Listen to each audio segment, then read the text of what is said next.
we'll talk about how speakers get damaged. And it's not with a heavy box like this one, it's with air. Coming up!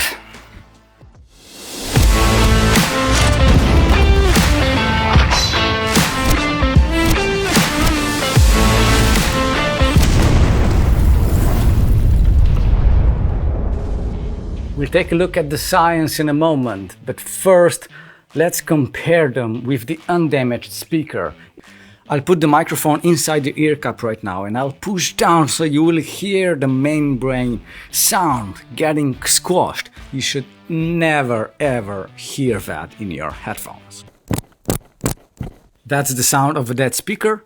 Now, music.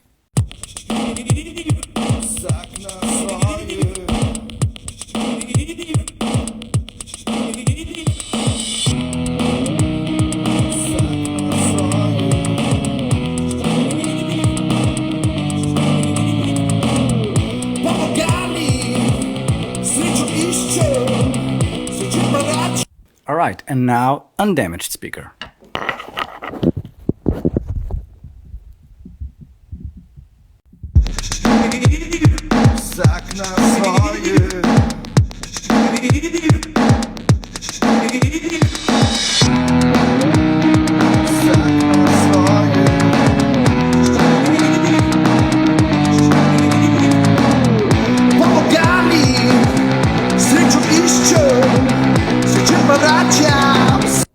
I think anyone using any playback device will hear the difference. It's a massive difference. So the damaged speaker will have crackling high ends and a little bit of bass going on, but the spectrum will be just destroyed and the volume is also less, while the undamaged speaker is fairly well balanced and the clarity is there, the mids are there, there's no distortion going on, and it's also a little bit louder. You should be able to hear that through whatever device you're watching this video. I just realized when I was editing the video that I wasn't really clear on how not to use them. So if you have them on your head, please do not squeeze and push them against your ears. You will create the air pressure spikes and will damage the membrane.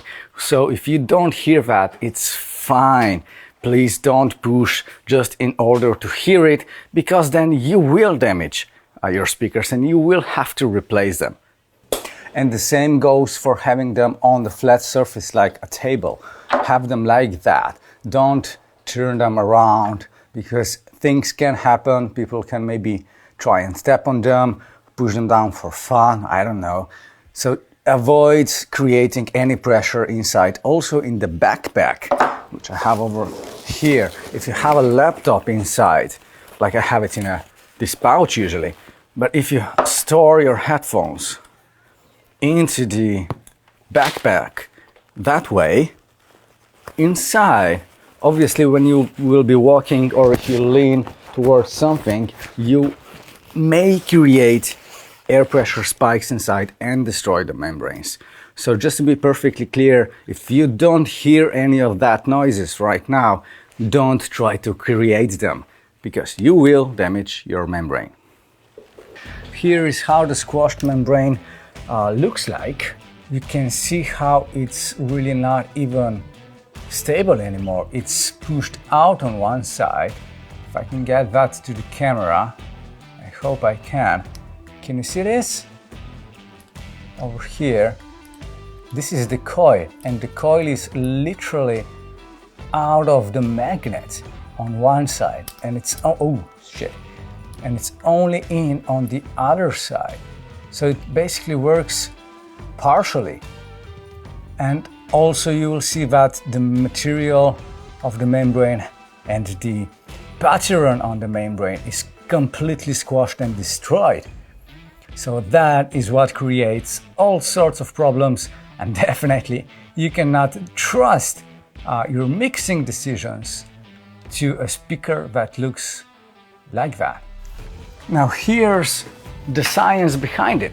For illustration purposes, I'll be using this glass over here to push the speaker or the cavity against it, creating a perfect seal, so you'll be able to see in the camera what's happening with the membrane of the speaker.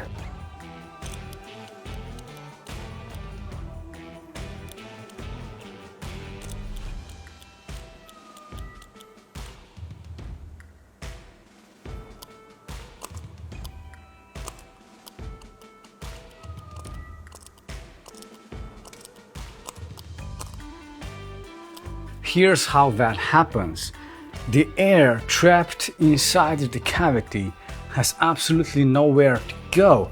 So here's the speaker, but the ear pad is sealing it off, creating this cavity, and when it's pressed against your ears heavily, quickly, the air has no time to escape through the ear pad and through this velour seal over here. And that creates the air spike that pushes down on the membrane. The membrane is made out of very thin material. Imagine it like a piece of paper. So when it's crumbled like that, obviously even if you try to fix it, it will never move as it should in a controlled or desired motion. I just got another sheet of paper because I got the idea that I can actually illustrate how harmonics happen. So listen closely how this sheet of paper sounds right now.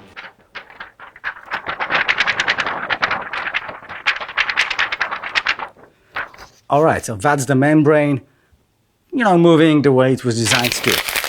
After it's crashed, several times usually,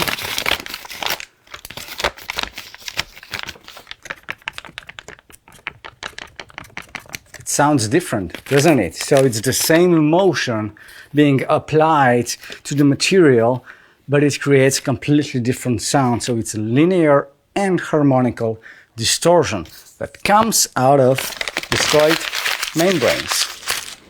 There are venting holes introduced in many headphones to prevent this. Some headphones are super open, so they are designed to have zero issue with that. But there are trade-offs for doing that. Making flat-sounding, flat-tuned headphones using acoustics alone is very tricky. We have to rely on acoustical principles, acoustical elements in the headphone assembly or design to achieve flat frequency response, which means we need to have enough leverage to adjust or correct whatever part that is not super linear. So for example, if the ear pad is a little bit bassy, we need to have a way to control the speaker to get the bass down, and vice versa. So the more controlled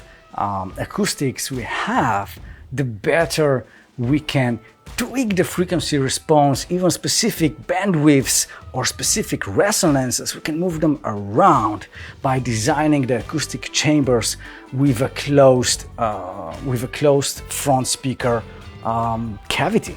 Not to mention having bass extension even remotely possible.